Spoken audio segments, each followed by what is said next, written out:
What I'll be telling you about today is based on some work done in collaboration with our own, ex-own Peter Kravchuk and our own Schroeder, which we'll put on the archive very soon, hopefully in the next couple of weeks.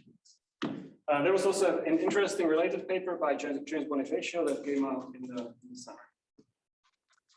Okay, so now the main point of this work is to use some ideas from the conformal bootstrap, from conformal field theory, to prove some new constraints, new bounds on the spectrum of the Laplacian on hyperbolic surfaces, or more general hyperbolic manifolds. But I'm going to focus on hyperbolic surfaces today. I should say that because this is a physics group meeting, and most of the talk is going to be devoted to a review of some mathematical material, which is probably known to the mathematicians in the audience, but hopefully even the mathematicians will find some new results towards the end. So let's get started. In the most of the talk, X is going to denote a compact Riemann surface. So that's a smooth, compact surface without a boundary. And you're going to choose some hyperbolic metric on the Riemann surface. So GAB, some hyperbolic metric. Okay. And when you have this data, you can study the Laplace equation on X. So you can define a Laplace operator. Laplace operator looks like that. And you can study the natural spectral problem, which is just solving the Laplace equation. Laplace equation looks as follows, and we want to find a complete set of eigenfunctions Fi, which are functions on the surface, eigenfunctions of the Laplacian, and the corresponding complete set of eigenvalues. So these lambdas will know the eigen. Is the genus 2 or higher? Any genus for the time being. I'll also include orbifolds. So I'll be more precise what class of manifolds I'm talking about. But for now, you can imagine any hyperbolic. You said hyperbolic, that's why. Hyperbolic then. Yeah, so you can put hyperbolic metric also on genus 0 if there are some orbifold points. So that will also be included in the analysis. For now, you can imagine a genus greater than or equal to 2, smooth Riemann surface with some hyperbolic metric. Lambda I are the eigenvalues, and it is so that the eigenvalues form some discrete subset of R of the positive real numbers. The first eigenvalue corresponds to the constant function, just 0, and then there's some gap to the first eigenvalue, lambda 1, and then it goes on. You've got some discrete subset of the positive real numbers. Okay, very good. And today I'll explain some new technique for proving constraints on this spectrum. In particular, I'll prove some new upper bounds on lambda 1, so on the gap in the spectrum above 0. And it will turn out that these upper bounds are saturated by some interesting surfaces. For example, the Bolsa surface or the Klein quartic, or I should say nearly saturated. Okay, well, why is this interesting?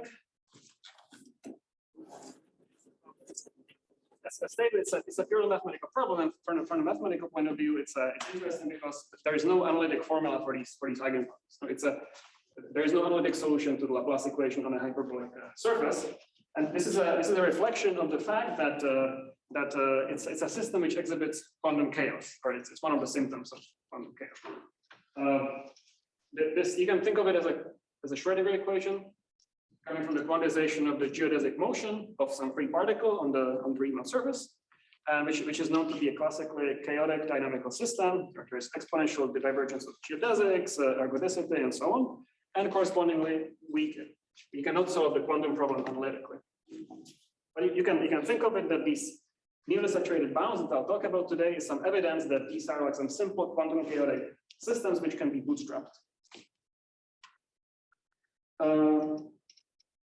Okay, well, the chaos shows up in the high energy spectrum. So for lambda being much greater than 1, but the focus today is going to be on the low energy spectrum. So as I said, on like lambda 1, lambda 2, and the first few eigenvalues. So these are also of interest in pure mathematics. For example, there's a famous one of the most important open problems in mathematics is the Zelberg's 1/4 conjecture, which says that for a class of surfaces known as corresponding to congruence subgroups of SL2Z, the lambda 1 has a lower bound, which is 1/4. And this has been a topic of a lot of interest to many mathematicians, including here at IS. For example, Peter Sarnak, who I think asked the question earlier, actually is responsible for the best partial result towards this lower bound. And there are many connections of these ideas to number theory, Langlands program, and so on and so forth. But today, as I said, I'll talk about not lower bounds. Sorry, your metric is normalized so that the curvature is -1. Is that right? Oh, yeah, sorry, I should have, exactly. I should have said that. Thanks, thank you. Yeah, the Riemann scalar is -2, which is the same thing as the Gaussian curvature is -1. Thanks. Okay, so just to give an example of a result that I'll prove, or explain how to prove, is bound on all genus 2 surfaces. So that there is an interesting 3 complex dimensional moduli space of genus 2 hyperbolic surfaces. And I'll explain how to show that everywhere on this moduli space, lambda 1 is bounded from above by this number 3.83889977. So even though this looks like some numerical number, you actually prove quite rigorously that the corresponding rational number is a rigorous upper bound on lambda 1. This is an improvement over the Yang-Yao bound. So Yang-Yao in 1980 wrote a paper where they showed that there's an upper bound which is 4. Our bound is this, and you can compare it to an example of a genus 2 surface, which is a Bolsa surface. So this is a specific point in the moduli space of genus 2 surfaces, for which the eigenvalue is equal to 3.83888873. Okay, so this upper bound is pretty close to being saturated by the Bolsa surface. Okay, so that's just the mathematical sort of introduction. But there's also a physics reason why you may be interested in these kinds of ideas, which is sort of why I started getting interested in it. Which is that it gives you. It's possible that your bound upper bound could be improved, and the Bolsa surface saturates the true bound. Well, yeah. So there's a systematic way to improve the bound. So at the moment, it could be. I think it could be either. I think it'll become clear how to improve these bounds, but we haven't been able to do better than this so far. You could probably push it with some more effort. Yeah, I think the idea is that if you impose all the constraints of the type that I'll describe today, then the solutions will be in one-to-one correspondence with actual hyperbolic surfaces, and the Bolsa will exactly saturate. Just like in the bootstrap, maybe 3D icing model exactly saturates that bound. So I have a question, Peter. You can probably prove that the Bolsa surface, given that it's got a lot of symmetries, is a local extremal. And then your bounds might be sufficient once you understand nearby there that it's a local extremal to prove that the Bolsa rigorously is. It seems so. You'd have to. I think that's quite possible that you're close enough to complete the solution of that. Great. Okay, that's a good point. Okay, so this is the method introduction, but there is a physics reason to be interested in these kinds of questions, which gives a new way of looking at the conformal bootstrap. So the way we usually think of CFTs in the context of the bootstrap is that CFT is some collection of spectral data, like the scaling dimensions and OP coefficients and so on, and the bootstrap is some set of constraints on this data. But there's sort of an embarrassing gap in our understanding of CFTs, which is that we don't have an explicit solutions which are non-trivial, like non-free in more than 2 dimensions. We know that solutions exist, like the 3D Ising model and any interacting CFT, but we are very far from having an explicit solution to the bootstrap in the form of an interacting CFT. No, it's a hard problem. It's like infinitely many equations for infinitely many unknowns. So you could say, okay, it's too hard, but maybe instead. It would be fantastic if we have some sort of mathematical black box which automatically outputs data which solves all the bootstrap equations.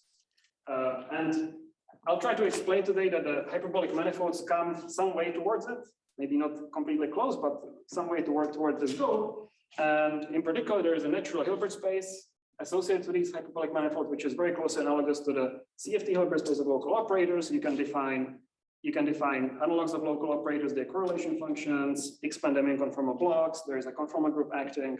So really, this hyperbolic manifold setup differs from the usual conformal bootstrap by some small discrete choices.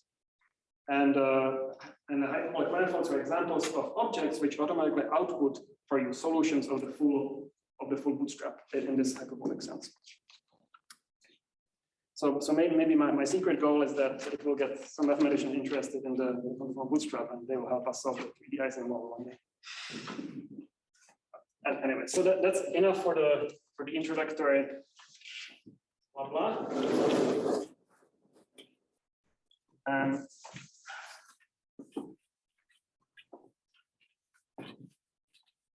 Now I'll continue by saying by setting up the problems by talking about hyperbolic surfaces. How do we describe them?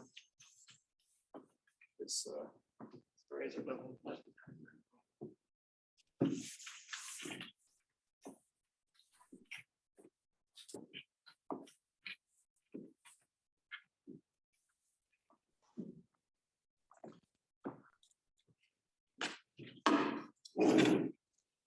All right, so some setup about hyperbolic surfaces.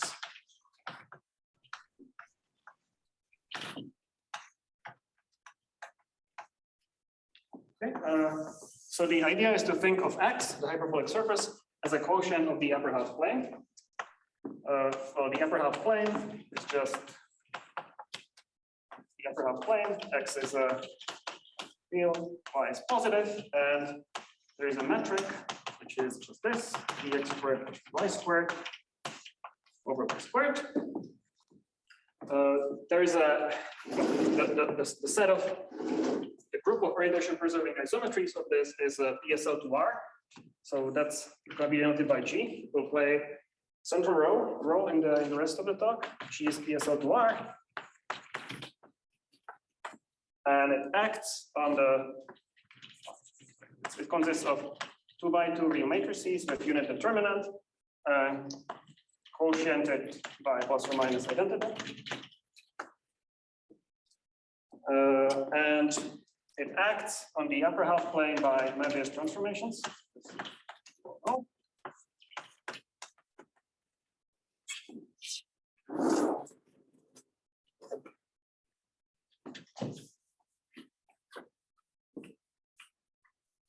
And correspondingly, we can think of the upper half plane as a quotient of G by the maximal compact subgroup, which is just SO2.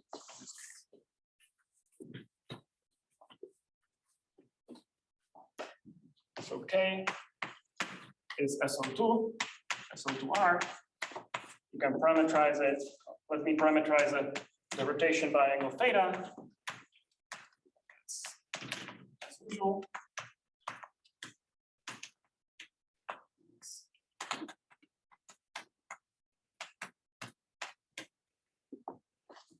Okay, and H. So this group fixes C equals I. So it's like the rotation of the around point I, and correspondingly H is just the quotient of H by K. It'll be useful to parameterize the general element of G using the so-called Iwasawa decomposition of G. So you can parameterize general group element by a point in the upper half plane and the angle of this rotation as follows.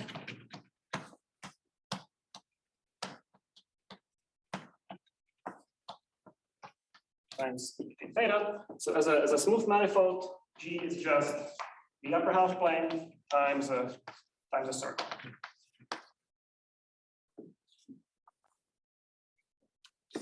And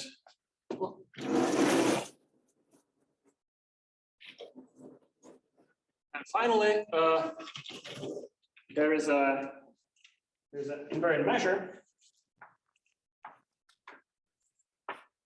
on this group, which is It's the form in these coordinates dx dy d theta divided by 2πy squared. It's the Haar measure uniquely determined up to rescaling by the invariance. And finally, Sorry, is theta running from 0 to 2π or 4π? So what's the question? Oh, it's written as 2π. I see it's in GSL 2R, so it's 2π. The position is totally unimportant. No, I'll in fact I'll normalize it in some different way later on.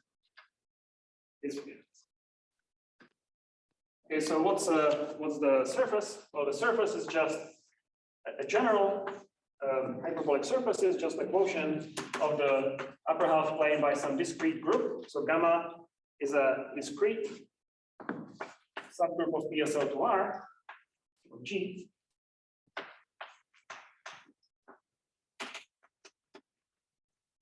Also, other terms such that the quotient is compact. So H with G is compact, and in particular, it's also finite volume. If you want to get a smooth hyperbolic surface, then gamma should only have hyperbolic elements, so meaning elements whose trace is greater than 2 in absolute volume. It is not allowed to have parabolic elements by compactness. There are no cusps at infinity. But I'm actually going to allow it to have elliptic elements. Elliptic elements, they look like rotation locally, and if they are present in gamma, then the surface X is going to have some orbifold points. So, in summary, I'm going to restrict to gammas having only hyperbolic and elliptic elements. So X is a compact hyperbolic orbifold, or in particular, it could be hyperbolic manifold, smooth one, if there are no elliptic elements. Okay, and what we want to do is that we want to solve the Laplace equation on X, which is the same thing as solving Laplace equation on the upper half plane in the class of functions which are left invariant under the action by gamma. So F is invariant under the action of the gamma for all gamma and gamma, and the Laplace equation on the upper half plane just looks as follows.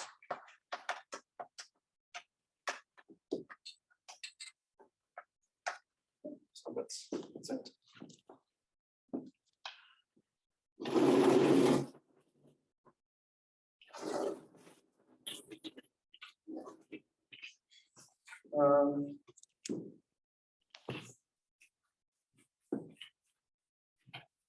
Are there any questions so far?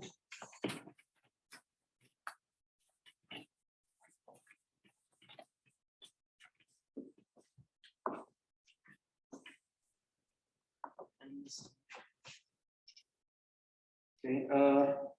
Now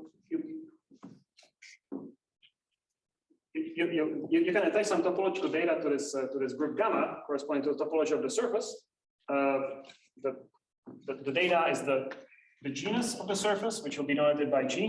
So every gamma you can detect what is the genus of the surface and what are the orders of the orbifold points. So let's assume there are j orbifold points of degrees n1 up to nj. And then this is a thing called a signature of gamma, but it doesn't determine a surface uniquely because it doesn't determine how gamma embeds into PSL2R up to conjugation. In particular, this means there is a moduli spaces of these subgroups, right? For every genus, as long as genus is either greater than 0 or you have more than 3 points, there is always a continuous moduli space, and doesn't specify gamma uniquely. So Ni means that this conical defect angle is 2π over n? Yeah. Okay, so now let me describe some examples. The simplest examples come from so-called triangle groups. So let's assume we are in the upper half plane, and let's draw 3 geodesics which intersect in such a way that you find a nice triangle. So here is some triangle, which is a hyperbolic triangle with angles that are pi over some integer. These are the 3 angles, interior angles of this triangle. And now you can consider gamma tilde to be the group inside PSL2R generated by all the reflections across these geodesics. Okay, now this group is not orientation preserving, so but we can take the index 2 subgroup corresponding to only products of even number of such reflections, and that one is orientation preserving, and that's what we call gamma. So gamma is the index 2 subgroup of gamma tilde. The fundamental domain for gamma is just two copies of this triangle, and it is a compact hyperbolic two orbifold whose conical or whose orders of which has three orbifold points coming from these 3 points of orders n1, n2, and n3. Because this angle is pi over n1, but we take two triangles, we glue them together by identifying these edges, so the angle becomes twice the angle, 2 pi over n, and n1, n2, and n3. In other words, the signature of such a gamma is 0 because it's a genus 0 surface with 3 orbifold points of orders n1, n2, and n3.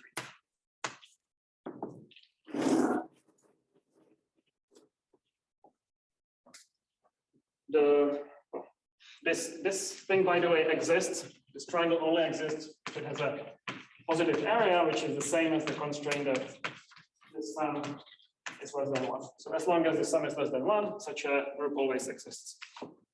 And it has there's no continuous moduli space. The smallest one, the smallest two of them, are when n1, n2, and n3 are 2, 3, 7. So that's the smallest one in terms of the area, and 2, 3, 8. They will play some role later on. Now, if you don't want to have any orbifold points, you need to take genus at least 2. So for genus 2, there is a 6D moduli space and one special point in the moduli space, which is the one with the largest symmetry. So the surface with the largest automorphism group is known as the Bolsa surface, and it can be tiled by the 2, 3 H triangles. By those triangles with angles pi over 2, pi over 3, and pi over 8. So this is a genus 2. And similar to genus 3, the surface which is the largest symmetry is known as the Klein quartic.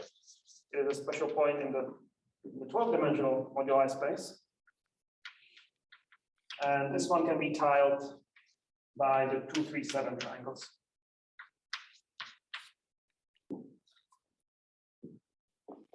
Okay, so that finishes the description of hyperbolic surfaces. Are there any questions so far?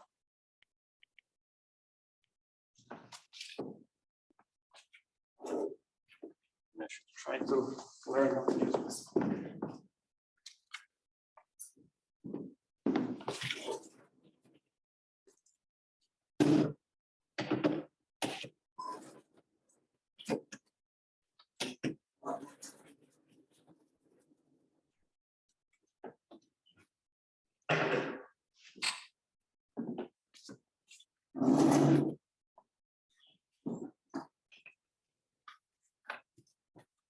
These two surfaces, the Bolsa surface, well, I hit them somewhere, but these two surfaces will nearly saturate some of the bounds.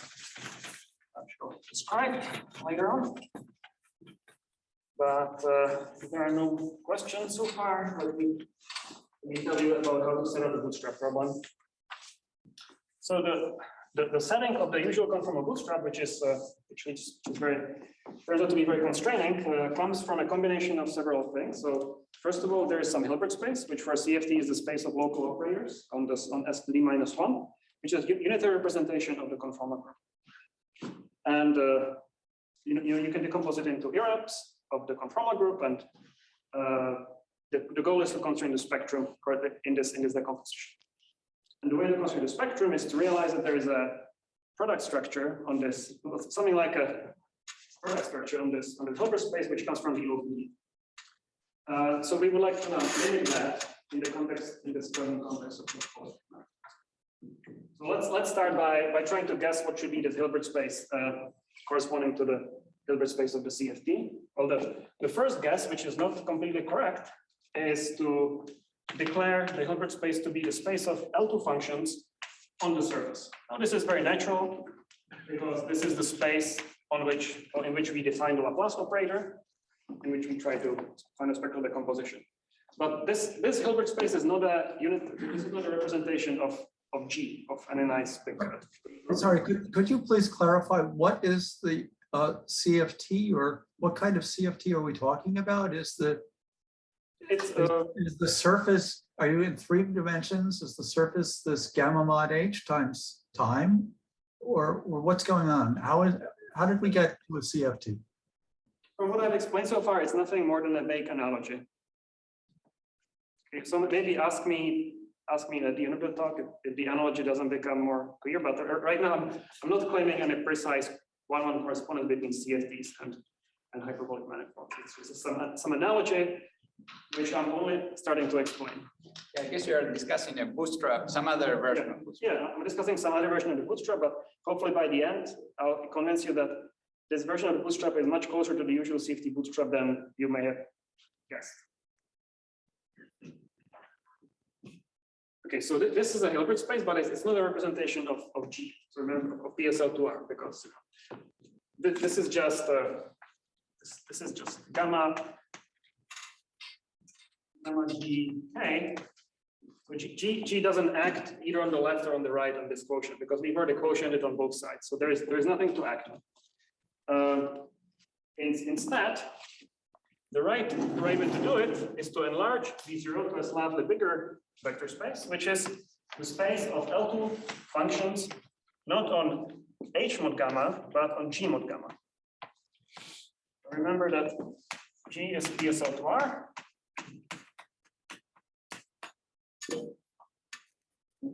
And now the point is that this Hilbert space is a unitary representation of G, PSL2R.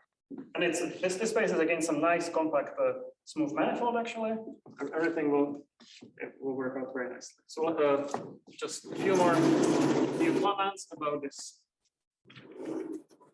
Hilbert space. What are the elements of this Hilbert space? There are functions. So an element of V is a function from the group to complex numbers. Which must be left invariant under multiplication by gamma. So for all gamma inside gamma and G inside G, we have that F gamma G is the same as F of G. And such that the norm is finite, so that there's an L2 space. And the norm is what we would guess.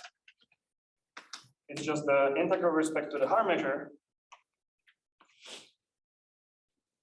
This is important figure. So the norm is just the integral with respect to the Haar measure over this manifold of the absolute value squared of F of G. Okay, so I mean, as long as this is finite, F belongs to this Hilbert space. A little f, are they part of V? Sorry. The eigenfunctions of the Laplacian that you wrote before, little f, are they a part of V or no? They are part of both V0 and V as on both. You require them to be L2 as well. You require them to be L2. They are small functional complex space, so they are L2 automatic. Okay, well, now what is this space V? Maybe it may seem still a bit mysterious, but first of all, it's a unitary representation of G because G still acts on this space by right multiplication.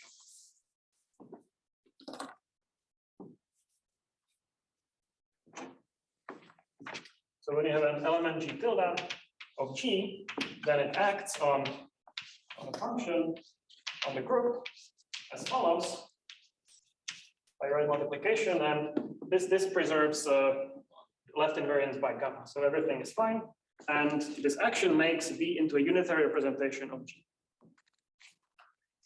So in particular, it's also a unitary representation of SO2 because SO2 is a subgroup of G. So let's just decompose V into a direct sum of with respect to the action by SO2. representation of SO2, they're just labeled by the charge, which is some integer,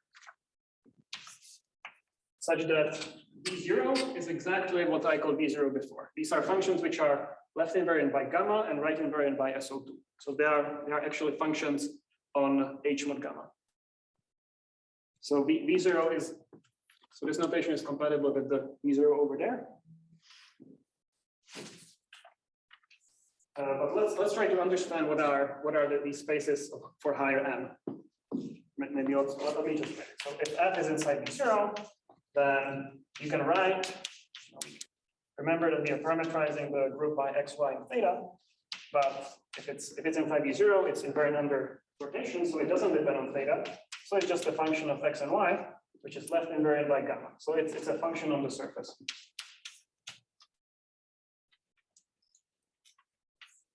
Now let's try to understand these higher dns for some n positive. Well, then we can write such a function. We can just factor out the dependence on theta, right? Because the dependence on theta is like I and theta. And something which depends only on x and y. So we can factor out y to the n, make it nicer. Then there is some function of purely on the upper half plane. And now, what is the consequence of invariance by gamma for this function on this function? Well, it turns out that f transforms as a modular form of weight 2n. So it's an element, it's a section of the bundle of the appropriate bundle of modular forms, but it doesn't have to be. That doesn't have to be homomorphic at this point. Maybe I should write this down.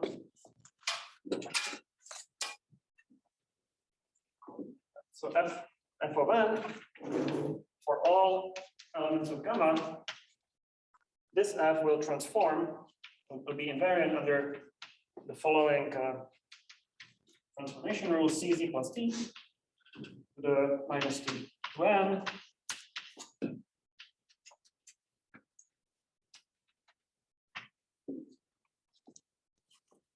So it's this f is some L2 section of this nth power of, I guess it's the 1,0 complex.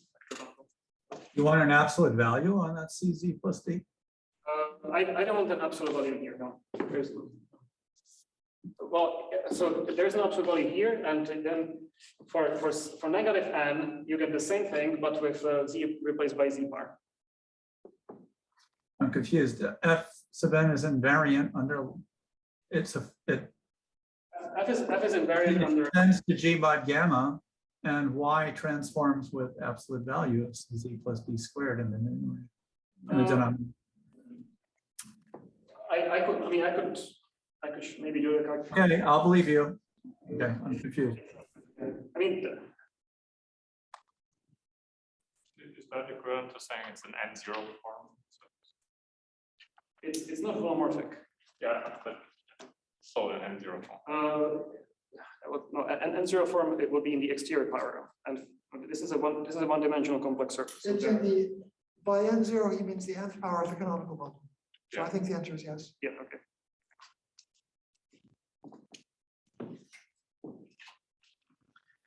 Okay. So so now the SO2 fixes these VNs, but when you act with the full PSL2R, it's going to mix the different ends. So that's the point. Now we construct. This is a Hilbert space which has a nice action by G. So you can G will going to switch you between different VNs. Now there's just a few comments about the Lie algebra. So this is the Lie algebra of SO2R. The generators look like this. In unitary representations, these generators would be anti-Hermitian. All the JNs would be anti-Hermitian in unitary representations. But it's convenient to go to a different basis, as we usually do, which diagonalizes the adjoint action by SO2. So L0 is just the generator of SO2. And L plus and minus have a definite charge under L0. So the combination relations are L and N, N minus N, L and plus N. And L0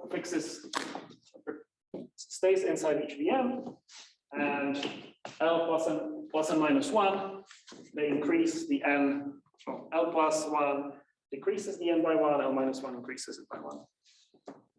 And furthermore, there is a quadratic Casimir, which takes this one.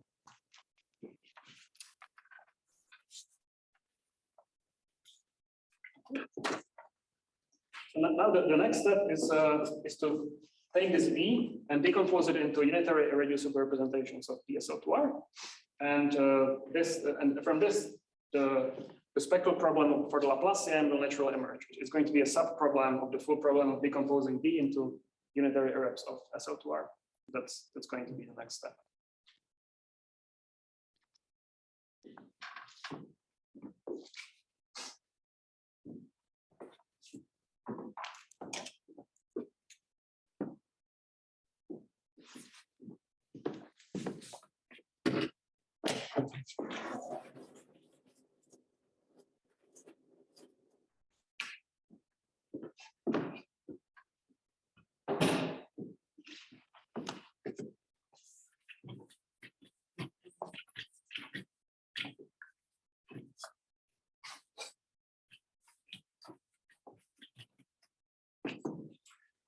So the unitary irreps of PSO2R have been classified a long time ago, and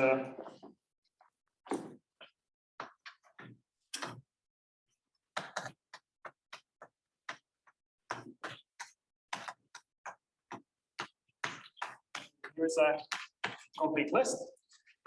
There's of course a trivial representation, one-dimensional representation.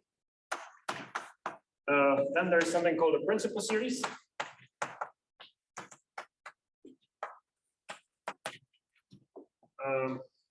Very similar to principal series is the complementary series.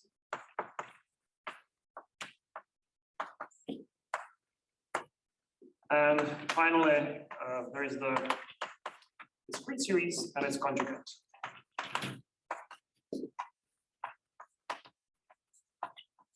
These three types are self-dual, and the discrete is not self-dual, but its dual is conjugate discrete series.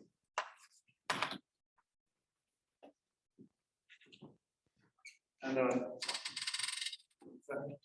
can be shown that B will decompose as a direct sum discretely, the discrete direct sum of unitary irreps of G. Right. So we denote them by Ri. Each Ri is isomorphic to one of these examples. So now I'm going to go through these representations one by one and explain what they mean when interpreted as sub-representations of B, as the representations of the elements of the function space. The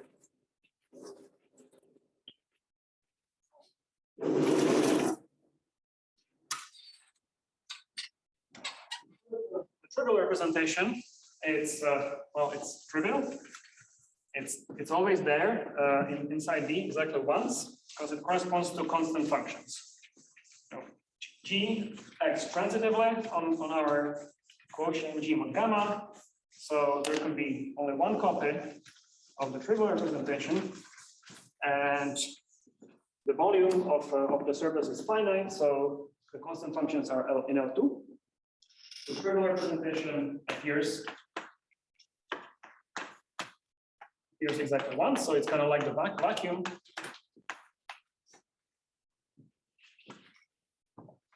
Here's once and corresponds to the constant functions. So f, x, y, theta is a constant. Okay, then the next example is the principal. So actually, I'm going to put principal and complementary under the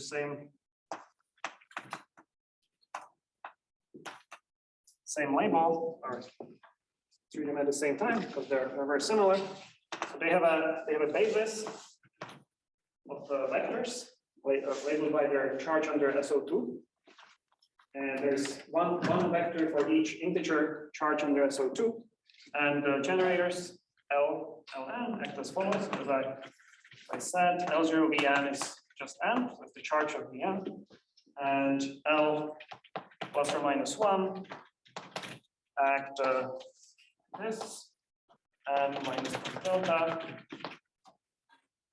and minus plus 1 delta. And they shift the charge by minus or plus 1. Here delta delta is a parameter. So these are parameterized by some continuous parameter delta.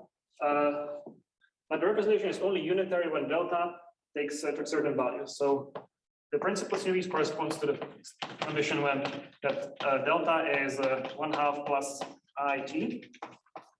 T is a real number. And the complementary series is when delta is between 0 and 1.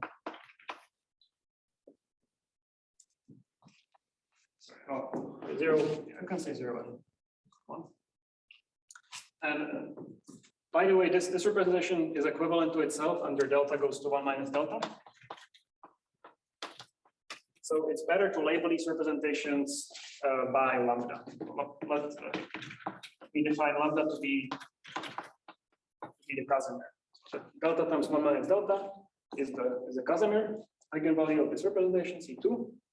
And let me denote these representations as P lambda. Okay, so P lambda denotes either the principal or complementary series for that value of lambda. For the principal series, lambda is always real. And for principal series, it's greater than 1/4. And for the complementary series, it's between 0 and 1/4.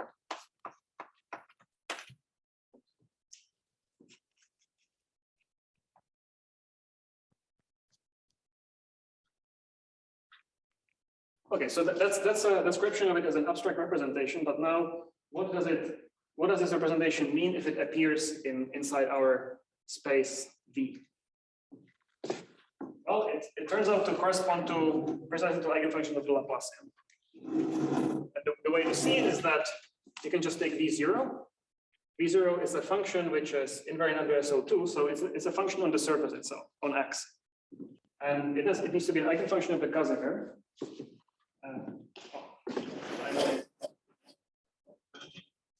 Report.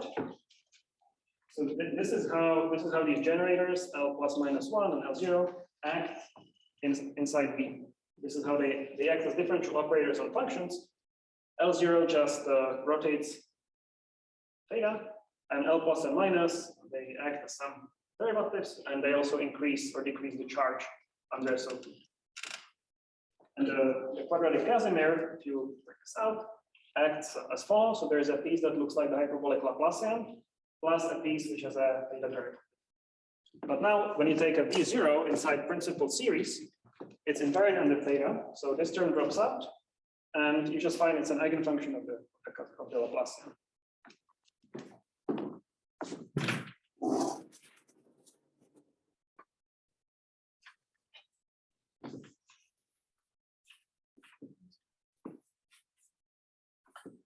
Okay, so all of this, by the way, is very standard in math. I'm just not claiming any original contributions.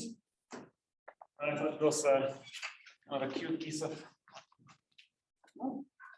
Okay, so V0, if there is a V0 in a principal series embedded inside V, well, sorry, if there is a, then corresponding to it, there's a function which is left invariant by gamma and right invariant on the theta. So it's just a function on the surface, f of x and y, which is an eigenfunction of the Laplacian, of the hyperbolic Laplacian, with eigenvalue lambda. Lambda is precisely this delta. It's 1 minus delta. Okay, so the problem of decomposing V into irreducible representations of PSL2R has a subproblem which is equivalent to solving the Laplace equation on the surface. Maybe I should add that not only that V0 always corresponds to such an eigenfunction, but every eigenfunction will necessarily come from such a irreducible representation. So there is really a one-to-one correspondence between eigenfunctions of the Laplacian on the surface and irreducible summands inside V, which are isomorphic to principal or complementary series. So I guess the discrete series do not appear. Or... Yeah, I'm coming to the discrete series. The discrete series corresponds to modular forms. So let me just check. Let me ask again. So for the discrete series, it might be that L0, that there isn't an L0 equal to 0 state in the representation. Yeah. And so it's important for you when you said that there's always an L0 equal to 0 state in any representation. So that the problems are equivalent. For now, yes, but the problem of decomposing full V also involves the discrete series summands. So V contains discrete series and it comes from modular forms. So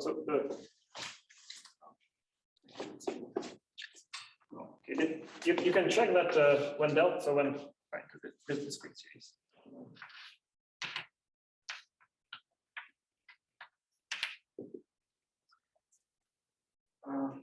So where is the part?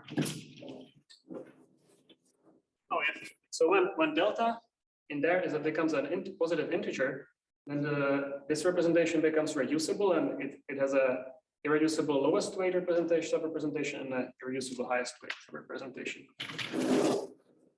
Those are the discrete series. So for the discrete series, that one dot of d delta. The vectors have a weight b delta plus 1. So these are the charges under L0, and so on. And the conjugate discrete series is a highest weight representation, which has charges. Okay, so let's take v delta. So v delta will become a function that has a charge delta under derivations times some function of the surface, and is annihilated by L1. It's annihilated by the lowering operator. And the lowering operator just becomes the anti-homomorphic derivative acting on F. So L1 d delta is 0, which is equivalent to the statement that F is homomorphic. We already saw earlier that F transforms like a modular form of weight to delta earlier. So in other words, these discrete series representations correspond to homomorphic modular forms of weight to delta. And similarly, these conjugate discrete series representations just correspond to complex conjugates of these all modular forms. So they're anti-homomorphic modular forms of the same weight.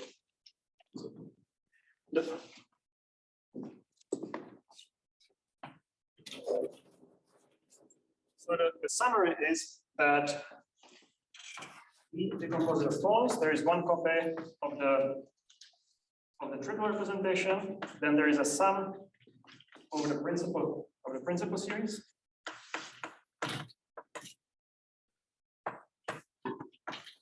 And then there is a sum over the discrete series. Where the discrete series come in conjugate pairs. These come from eigenfunctions of the Laplacian. There are one-to-one correspondence with them, and the set of lambdas which appear is the spectrum of the Laplacian, and these come from modular forms. Are you taking theta compact or non-compact? The theta is compact. So the deltas are integers. Yeah. But doesn't Riemann-Roth tell you exactly how many these discrete series there are? Exactly.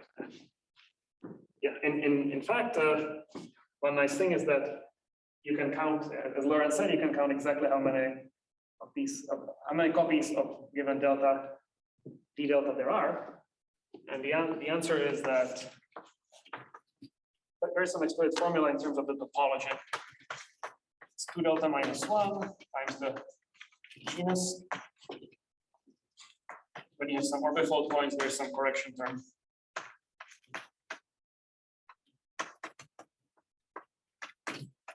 And this needs to be corrected at genus 1. So in particular, the number of weight 2 modular forms, which corresponds to delta equals 1, is equal to the genus. and one is the genus, and that will be important at the end.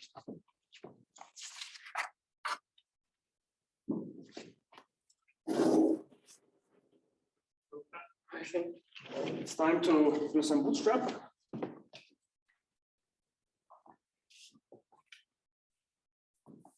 Going a little slower.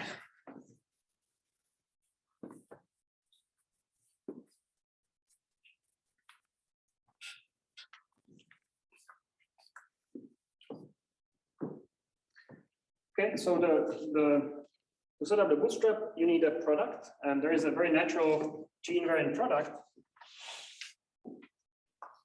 on V, which just comes from multiplying functions pointwise. When you have two functions, plus 2, you can multiply them pointwise.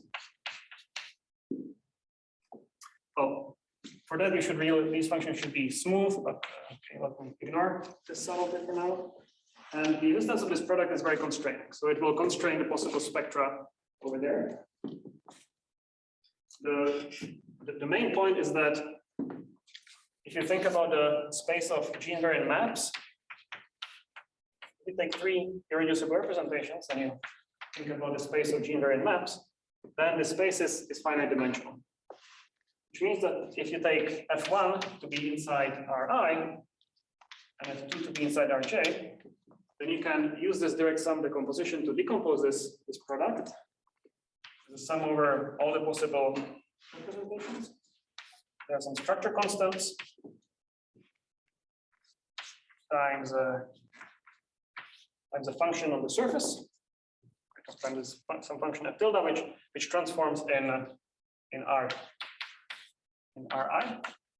And as these things vary over the Ri and Rj, then the dependence of F tilde on F1 and F2 is completely fixed by the symmetry. So the only dynamic information is inside these structure constants over here. So for each 3 representations, there is only a finite number of structure constants.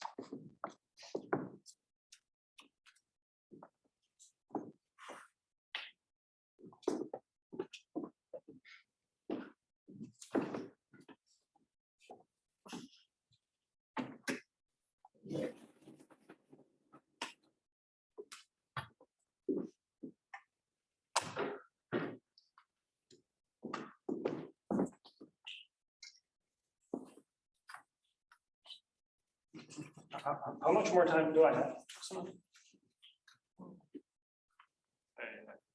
15 more minutes. Okay, that should be enough. I'll fall asleep.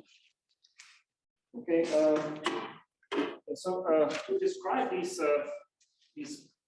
G-invariant maps, it will be useful to introduce coherent states. Which will look like local operators in a CFD. So let's focus on some discrete series delta. The delta I, which appears inside V, and let F be the lowest weight inside this discrete series. Excuse me, I'm a bit confused about a point. If you multiply 2 holomorphic functions or holomorphic, anti-holomorphic, you'll get holomorphic, or you'll get finite linear combinations. But if you multiply 2 eigenfunctions, you'll get an infinite sum if you expand it. So the sum over I is infinite. Okay. That's okay.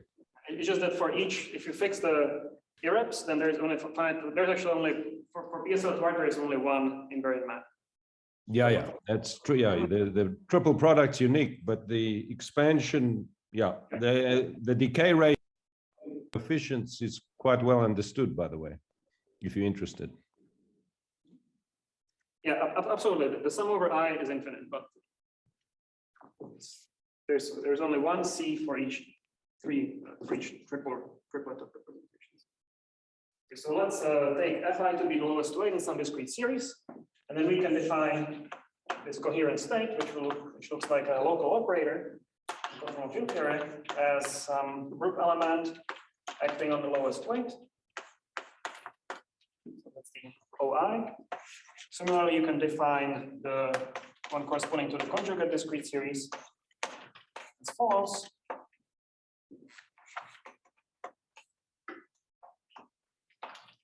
Now we act with the lowering operator, exponentiate. This is inside d delta I. Now if W is smaller in absolute value than 1, and this will work if W is greater than 1. An important detail for now. Very good at operating these points.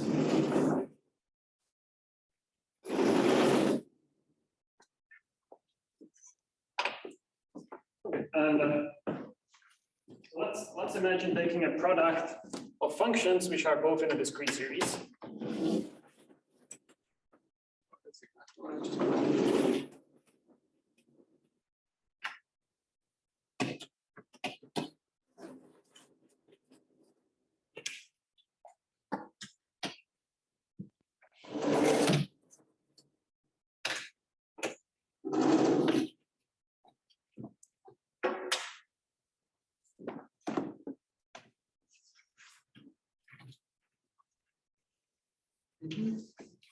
Yeah, So are you applying the bootstrap to the SL2R WZW model? Is that the idea? no, I'm trying to understand the physical setting. it's much simpler. It's much simpler than that. The SL2R WZW model will have a spectrum which I think is much more. And the alpha prime goes to zero limit. Maybe. Well, I mean, so far you're describing quantum mechanics on this G mod gamma. yeah. So presumably it's conformal quantum mechanics, and I'm wondering if it's the point particle limit of the. I mean, why should there be a bootstrap? So I'm wondering if it's the point particle limit of the SL2R WZ or WZW model, quotient by orbifolded by gamma. That sounds rings true. We haven't thought about it in that way, but I don't see a reason. I don't see an obvious reason why that. There is no double K here. Maybe it's a special choice of the ladder.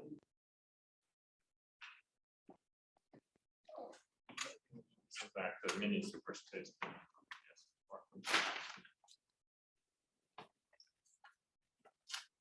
Okay, so yeah, if you let's talk about the OPE. Let's take a product of two of these discrete series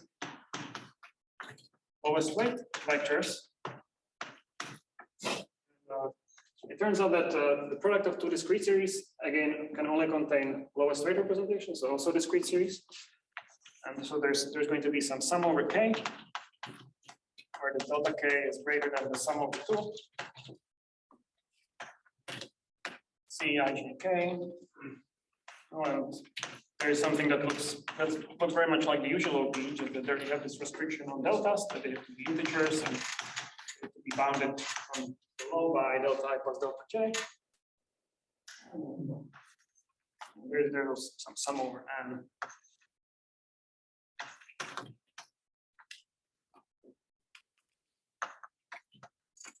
So this product is just the product of the functions. So this is some function on the surface and the function on the surface, and you can decompose it using an OP that looks like that.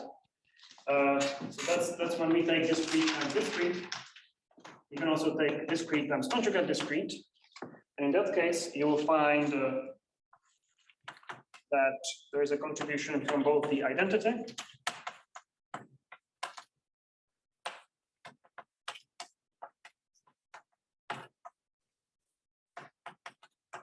and the principal series. There's some infinite sum over the principal series representations with some structure constant C twiddle and some vector in the principal series. This thing element from that A. And this sum over A is infinite. So as Peter pointed out.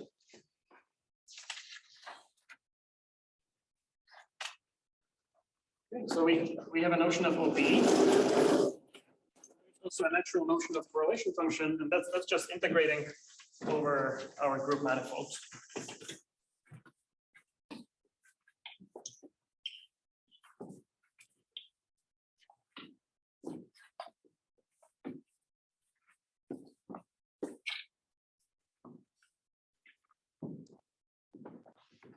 So the correlation function, some function is just the integral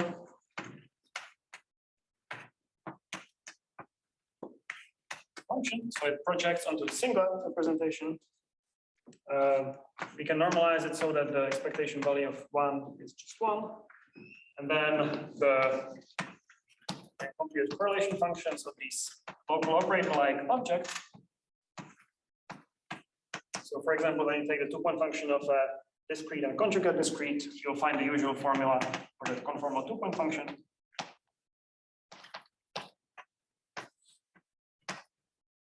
And when you take a three-point function, you can find the usual formula. Function. Note that if I just take two-point functions of lowest weight states, I get 0 because there is no singlet. But here there is a singlet, and also I need to have at least one bar for there to be a singlet. This three-point function comes with a structure constant for discrete series. There's the usual structure for three-point function in the conformal field theory. Okay, so that's the setup.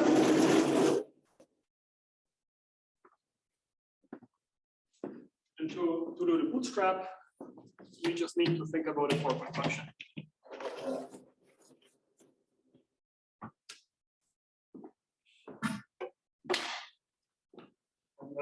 The only type of four-point function that I'll need is the one where we have two O's and two O bars. So product of two coherent states coming from the modular forms and two coming from their complex conjugates. So four-point function.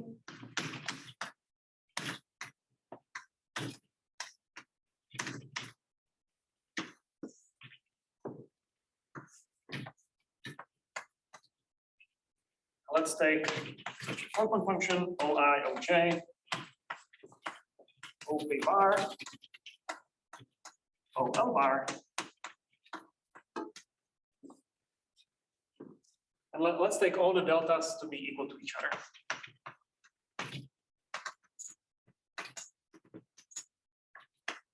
To be equal to delta. Well, then the idea is that you can use the product to expand this in two inequivalent ways.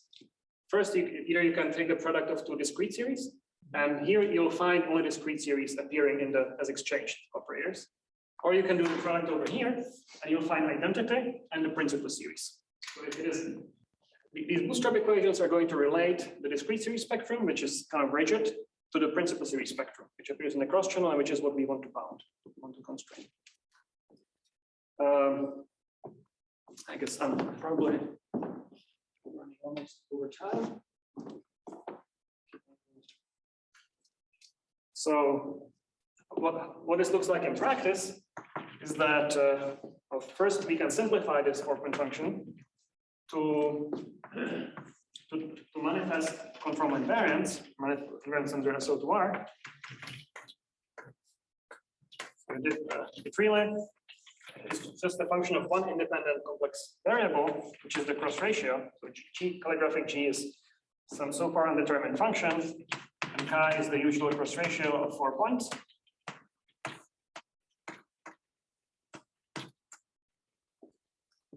Okay. And what I said before, that you can expand the O using discrete series. Gives you a conformal block expansion of this function G of chi. So if we do the O channel, then we find that G of chi is a sum over all the discrete series.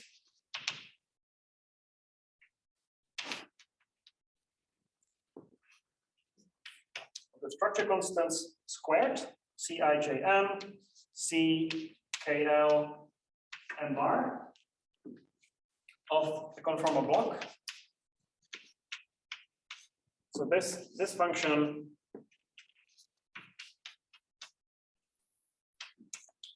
looks as follows. It's chi to the delta and some hypergeometric delta delta to delta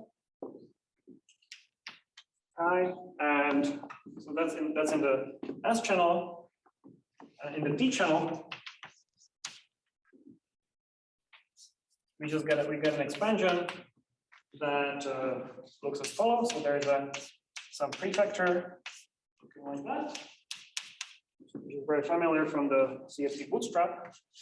There's identity contributing. Well, identity will come multiplied with delta I, delta JK, delta IL. It's just one, and a sum over the principal series.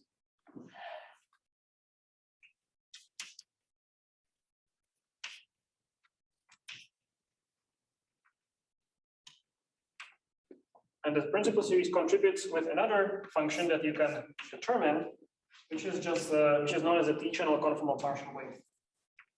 So it depends on the eigenvalue lambda, and it is also some known function of this is some hypergeometric function that, for the sake of time, I'm going to write down. And now the idea is to set these two things equal to each other and expand around small chi. So both sides are regular around the origin in chi because deltas are integers. So you can, unlike in the usual bootstrap where you're not allowed to expand around the S channel, here you can expand around chi equals 0, and it just corresponds to inserting k finite vectors into the 4-point function.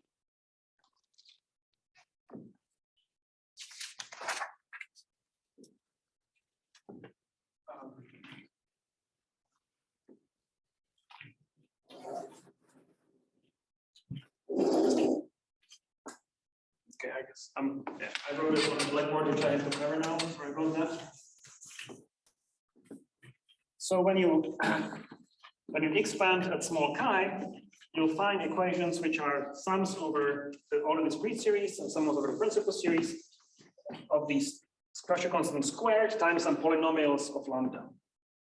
So for example, at the leading order, you'll just find the equation that relates all the discrete series structure constants to all the principal series structure constants. But now I'm setting I, J, K, L to be equal to each other. Okay, so there's some relationship between the discrete series and the principal series. But you can expand this to an arbitrarily high order, and you will find that, for example, there is a simple. Into this, but sure. Let's. Do I have like enough for 5 more minutes, or? Yeah, 5 minutes.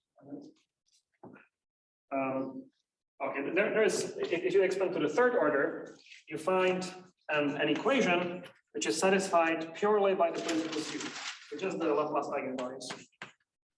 That looks like that.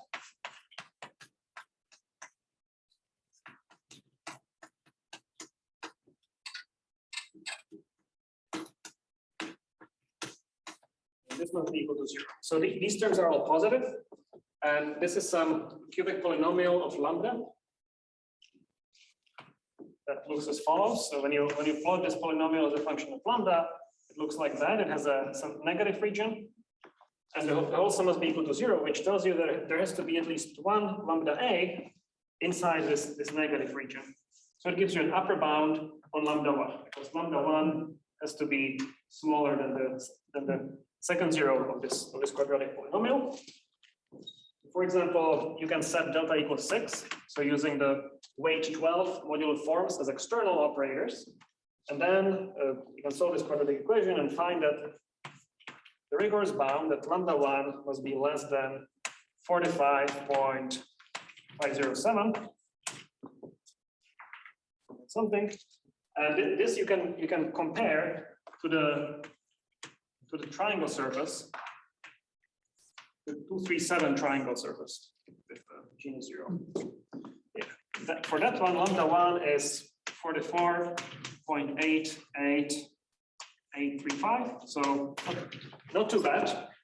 Okay, but we only got this from expanding the bootstrap equation to the third order. You can expand it to any order you want, and then play the same game. Just find combinations of the bootstrap equation in such a way that they are positive above lambda gap, and in this way prove upper bounds on lambda 1. So if you expand that equation to maybe 30th order, you find an upper bound that agrees with this to all decimal places to which this eigenvalue is known. So I think expanding to order chi to the 30 or something like that, and solving the corresponding linear program, we found that lambda 1 must be smaller or equal to 44.8883537. So it agrees with the numerically known numerical solution of the Laplace equation on the surface to all the decimal places to which we could actually solve the Laplace equation numerically. Okay, so that's and by the way, you can also extract in the cases when the bound exactly coincides with the surface value, you can actually extract in principle the entire spectrum, because this function is going to have double zeros on the higher eigenvalues. So this would be lambda 1, this would be lambda 2, lambda 3, and so on. So we check that the first 5 eigenvalues coming from this bootstrap linear program agree with the first 5 eigenvalues of this 237 triangle surface to a couple of decimal places.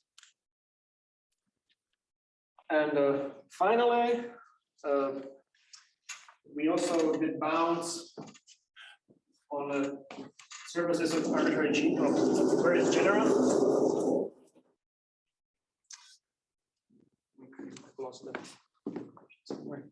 So that bound on the top board is independent of the signature of everything. It's corresponds to the Riemann, the hyperbolic surface of smallest area, that 237, I guess. I mean, where did you didn't put any data in? The only assumption is that there is a discrete series of weight 6. Yeah, so you only put some holomorphic stuff. Okay, that's quite remarkable. Yeah.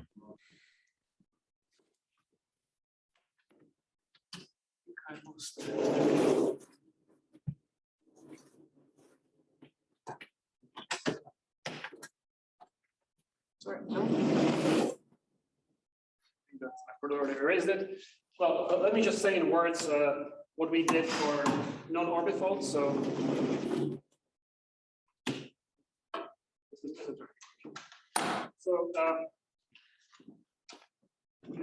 we want to put a general bound on all the hyperbolic surfaces of a fixed genus, and as Lawrence pointed out earlier, we can use the holomorphic modular forms because we know that there are G delta equals 1 holomorphic forms. Label them by I runs from 1 over G. And so what we did is just to impose these constraints for all the traces of I, J, K, and L running over all the delta equals 1 modular forms. Then these positivity conditions become some positive semi-definite conditions on matrices. And the conclusion is the following for G2. I think people on Zoom don't see that backboard. Okay, yeah, well, I think this should see.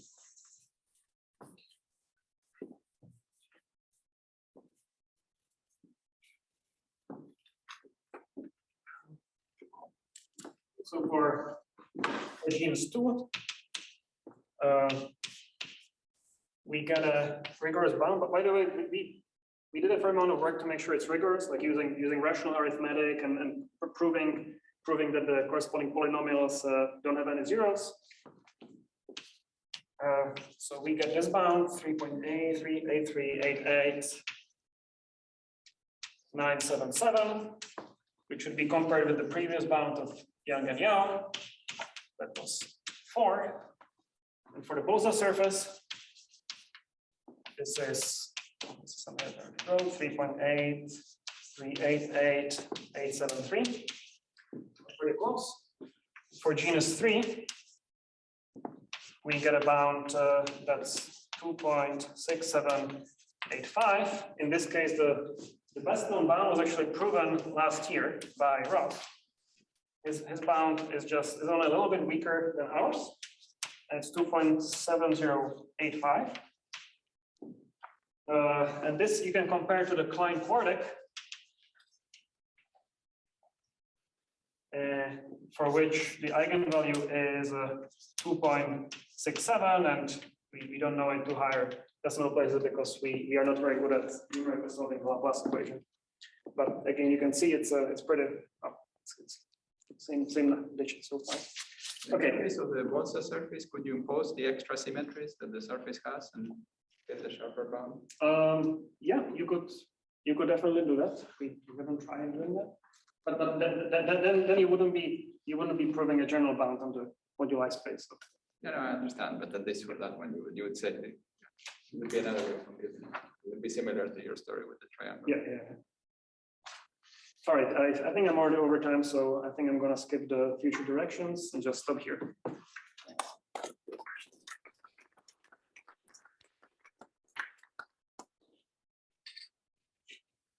Any more questions for Dalimil?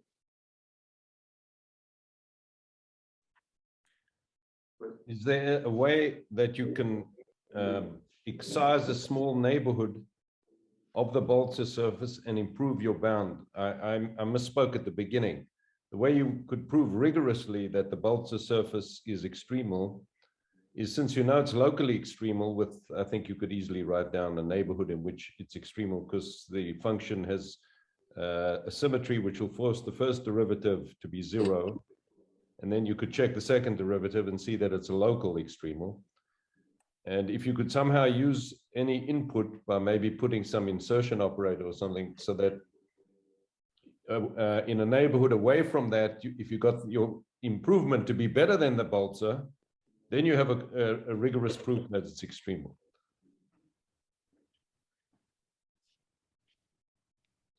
But this is quite remarkable from my point of view, that you're using holomorphic forms to get bounds for Maass forms.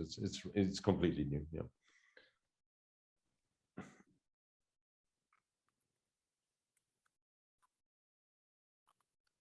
Is there a more physical way to think of W space? W, well, in this corresponds to some kind of a CFT, it would be the position space. But from the point of view of the hyperbolic manifold, it's a completely emergent variable. It's some way to parameterize the group elements of G.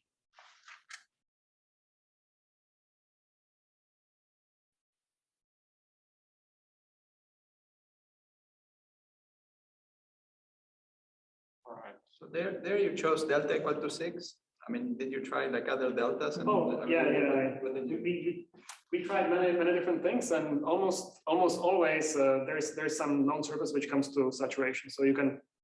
Delta equals 6 is actually the largest gap in the holomorphic sector that you can have, and we tried all the way from delta equals 1 up to delta equals 6, and I think almost in all except for 1 or 2 cases, there's some either triangle or some torus with an orbifold point which neo-saturates the bound. We also looked at bounds on the triple overlap, so I didn't have time to mention that, but yeah, there is a general lower bound. Maybe I should let people go. I don't know. Well, let's thank Dalimil again for that.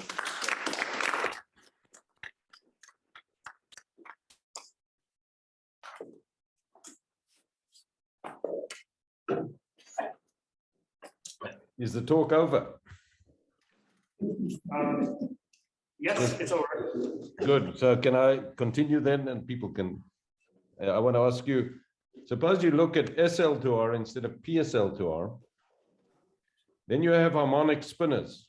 Then you have square roots of the canonical bundle, and then Riemann-Roch doesn't give you anything, and you could try ask for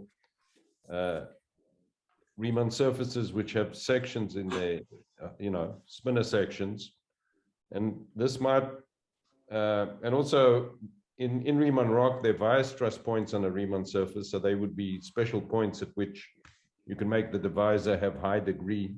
You've probably seen these. And all these exotic things which are not topological might benefit from this kind of linear program. Have you looked at any of those? Yeah, so it was one of my future directions to extend this to DSL to R to SL to R and include spinners. There are also similar questions. The same thing can be done for higher dimensional hyperbolic manifolds, where again there are some special representations whose the genus is fixed by the topological data. So yeah, this kind of game I think can be played quite generally for these symmetrics. It's shocking to me that it gives such a sharp bound. Yeah. Okay, so we'll talk next week. Yeah, thanks.